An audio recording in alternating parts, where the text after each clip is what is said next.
Hello students, welcome to MS Learning. আজি আমি আৰম্ভ কৰিম ক্লাছ 10ৰ গণিত সাবজেক্টৰ চেপ্টাৰ নম্বৰ 14 নম্বৰ চেপ্টাৰৰ পৰিসংখ্যা চেপ্টাৰ নাম কি আছিল পৰিসংখ্যা এই পৰিসংখ্যা চেপ্টাৰৰ 14.1ৰ বহুকেইটা অংকই আগৰ ভিডিঅ'ত আপলোড কৰি দিয়া হৈছে ইয়াৰ ভিতৰত কেৱল বাকি আছে নম্বৰ 8 আৰু 9 গতিকে আজি 8 নম্বৰটো আমি আলোচনা কৰিম ঠিক আছে সোৱা অতি সহজ পদ্ধতিত কৰি দিম ফাৰ্ষ্টৰ পৰা মনোযোগেৰে সোৱা যদি ভাল লাগে সাবস্ক্ৰাইব কৰি ৰাখিবা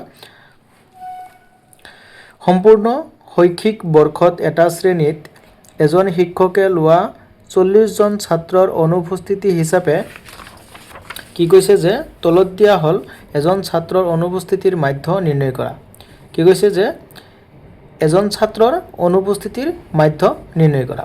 ইয়াত এটা টেবুল দিয়া আছে আৰু এই টেবুলটোৰ পৰা আমি কি উলাব লাগে মাধ্য উলাব লাগে ঠিক আছে তো গতিকে আমি ইয়াত শ্ৰেণীঅন্তৰাল দিয়া আছে আৰু বাৰম্বাৰতা দিয়া আছে গতিকে আমি টেবুল বনাব লাগিব গতিকে টেবুলটো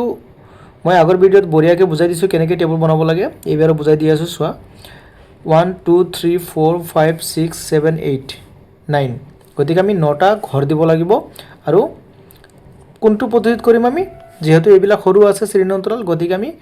মাধ্যৰ যেটো যি তিনিটা ফৰ্মুলা আছিল বা তিনিটা পদ্ধতি আছিল তাৰে প্ৰথম পদ্ধতিটো আমি কৰি লম ঠিক আছে সোৱা তাৰ কাৰণ আমি টেবুলটো বনাব লাগিব এতিয়া এটো আছিল 8 নম্বৰ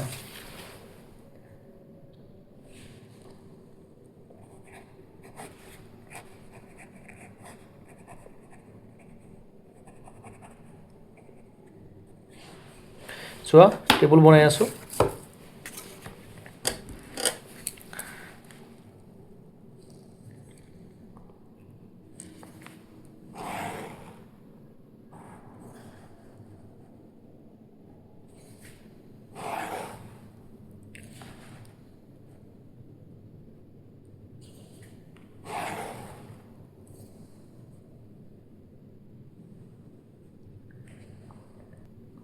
সোৱা মই টেবুলটো বনালো এতিয়া সোৱা প্ৰথমটোত কি হ'ব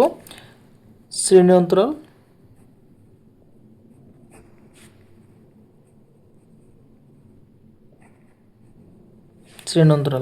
এটো হ'ব fi এটো হ'ব xi এটো হ'ব fi xi ঠিক আছে এতিয়া আমাৰ ইয়াত শ্ৰেণীঅন্তৰাল দিয়া আছে সোৱা শ্ৰেণীঅন্তৰালটো কি আছে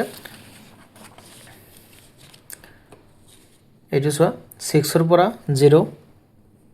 0 ৰ পৰা 6 6 ৰ পৰা 0 নহয় 0 ৰ পৰা 6 6 ৰ পৰা 10 আকৌ 10 ৰ পৰা 14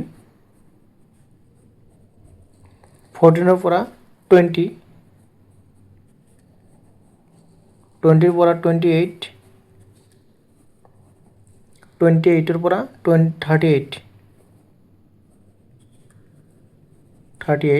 38 ৰ পৰা 40 এটো হ'ব কি মুঠ এটা আৰু বাৰম্বাৰতা দিয়া আছে 11 10 7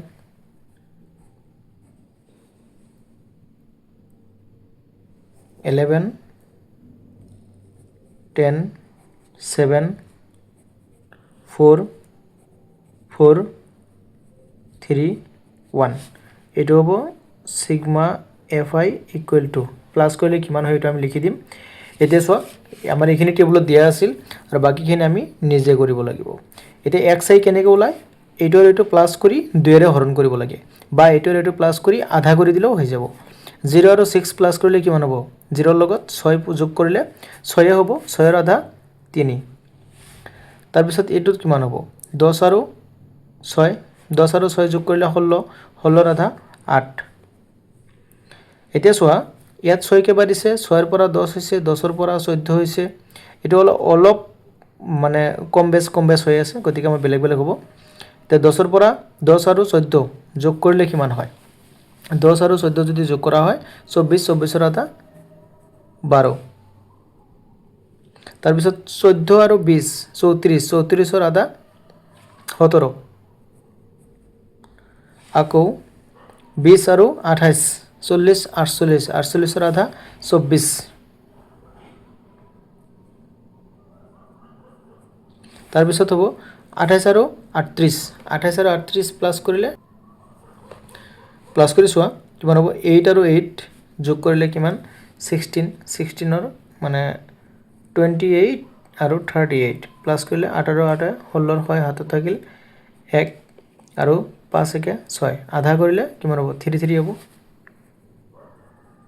তাৰপিছত আকৌ এইটো আকৌ প্লাছ কৰিলে কিমান হ'ব 2 কম 38 আছে আৰু 40 আছে 2 কম 80 মানে 78 এটো 2 এৰে হৰণ কৰিলে 2 7 এৰ ভিতৰত 3 থাকিল 1 18 এৰ ভিতৰত 9 এটো সোয়া ঠিক হেদৰে আমি যদি প্লাস কৰো এটো হৈ যাব 39 এতিয়া সোয়া এটো লগত এটো পূৰণ এটো লগত এটো পূৰণ এইটোটা আমাৰ কি হৈ আছে পূৰণ হৈ আছে গতিকে আমি এবিলা কি কৰিব লাগিব পূৰণ কৰিব লাগিব 3 ৰ লগত 11 পূৰণ কৰিলে 33 8 10 গুণ 80 7 এর লগত 12 2 হাত গুণ 14 4 1 হাত গুণ 7 একে 8 4 হাত গুণ 28 28 এর 8 থাকিল 2 1 4 গুণ 4 5 6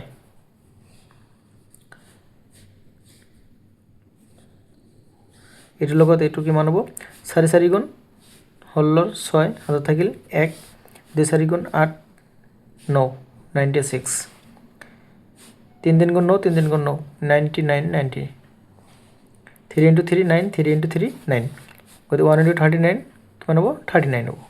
এটো হ'ব কি সিগমা fi xi আৰু এটো প্লাস কৰিলে কিমান হয় এটো আমি লিখিব লাগিব এটিতে প্লাস কৰিম সোয়া 3 আৰু 3 0 4 7 7 8 17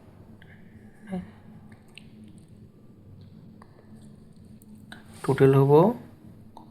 একেটা প্লাস কৰিলে ডাইৰেক্ট তুমি লিখিব পাৰিবা কি 499 499 ঠিক আছে তুমি ক্লাস 10 যদি তুমি এইকেটা প্লাস কৰিব পাৰিবা ডাইৰেক্ট তুমি ইয়াত প্লাস কৰি দিয়া যদি কিনে কোৱা যে বহাই বহাই কৰি তথাপিও হ'ব 99 18 18 আৰু 6 24 24 আৰু 18 হ'ব কিমান 32 32 33 34 35 36 37 38 39 9 হাতত থাকিল 3 আৰু একেটা প্লাস কৰিলে হ'ব 46 আৰু 3 49 ঠিক আছে এটা সো একেটা প্লাস করলে কিমান হ'ব 10 11 21 21 28 40 এতিয়া সো আমাৰ বাকিখিনি আছে ইয়াত একদম মেইনখিনি হৈ গৈছে এতিয়া আমি ফৰ্মুলা বহাই কেবল কৰি দিম হৈ যাব ইয়াত কি দি আছে sigma fi equal to 40 sigma fi xi equal to 499 now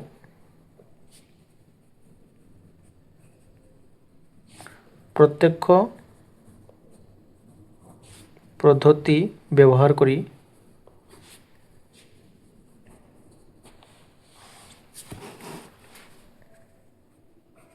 মাধ্য হলাম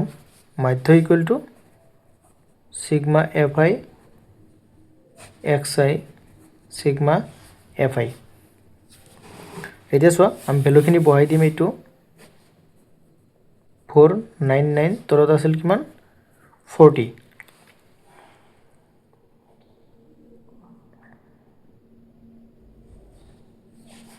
এটা যদি তুমি ডাইরেক্ট হরণ করা ডাইরেক্ট হরণ করলে হ'ব 12.475 আর এইখিনি आंसर ঠিক আছে চোৱা একদম ইজি